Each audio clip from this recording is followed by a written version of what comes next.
The funeral for Stephon Clark actually took place today in Sacramento. Clark was shot and killed earlier this month when police mistakenly thought that he had a gun. Clark's death sparked days of protests in the city, including a demonstration that delayed an NBA game.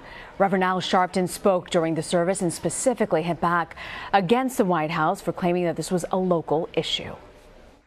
Yesterday, the president's press secretary said this is a local matter.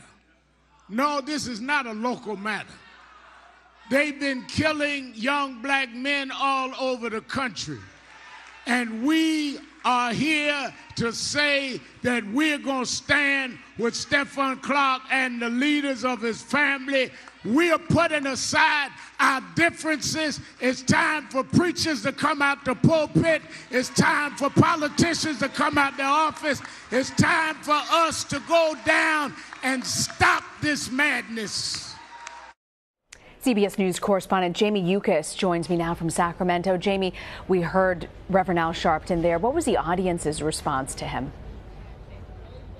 Rena, I can tell you it was very raw emotion throughout much of the service. And I wanted to show you right now what's happening because Reverend Al Sharpton is actually holding an impromptu press conference right outside. The service ended about 20 minutes ago. We just saw him walk out with some of his people and some of the interfaith religious leaders who were part of the service today. But you can see he is speaking right now. He had a lot to say about bringing people to justice, that they will not stop fighting until Stephon Clark gets justice and that the family feels that justice has been served. But there was very raw emotion. At one point, Stephon's brother got up and in some ways took over this memorial service, the funeral here, talking about his brother, talking about wanting to build a library and a community center, but then hanging up out on the stage. And Al Sharpton actually put his arm around him at one point and said, this is what we're here to do. We're here to be here for the family, and we're here to provide change, and we are not going to leave them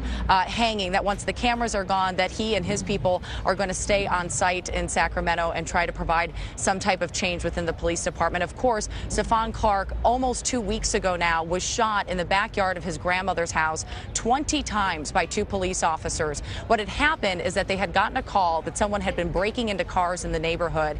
They then chased Stephon Clark to that backyard. They found him standing there. They thought he was holding a gun. It turned out he was holding just a cell phone. They shot him 20 times. He did die. There has been unrest within the Sacramento area for almost 2 weeks now. I will tell you, though, it's peaceful protests. You talked about that NBA game being shut down at one point in time. There have been 2 Sacramento Kings games that had to be shut down at various points because of the protesting that went on. And that was a big part of the speech today by both the interfaith religious leaders here and Reverend Al Sharpton, saying that these protests have been peaceful. You have not seen people arrested. There has not been violence in the streets. And I will tell you that the Sacramento Kings, the NBA team, is taking things a step further tonight. They are playing the Indiana Pacers at 7 p.m. local time, and they've put up some fencing to funnel people in, but also allow protesters on site if they want to be. The Sacramento Kings are now working with Black Lives Matter. They're going to be putting on some forums starting tomorrow night with the community and offering some free food and food trucks and seminars to some of the young people in this area. But obviously, there's been a lot of vocal pushback saying that we need to stop having unarmed black men killed at the hands of police officers. And we saw that throughout the funeral service today. We saw a lot of raw emotion, like I said, from Stephon's brother. But we also saw, you know, the typical kind of funeral service as well, where we had poems read by family members. We saw crying, some somber moments as well. And so it's really a day of reflection. And the family wanted today to be a celebration of Stephon Clark's life. Yeah, absolutely. Jamie Yuccas, thank you so much for that update, Jamie, coming to us from Sacramento outside of Stephon Clark's funeral.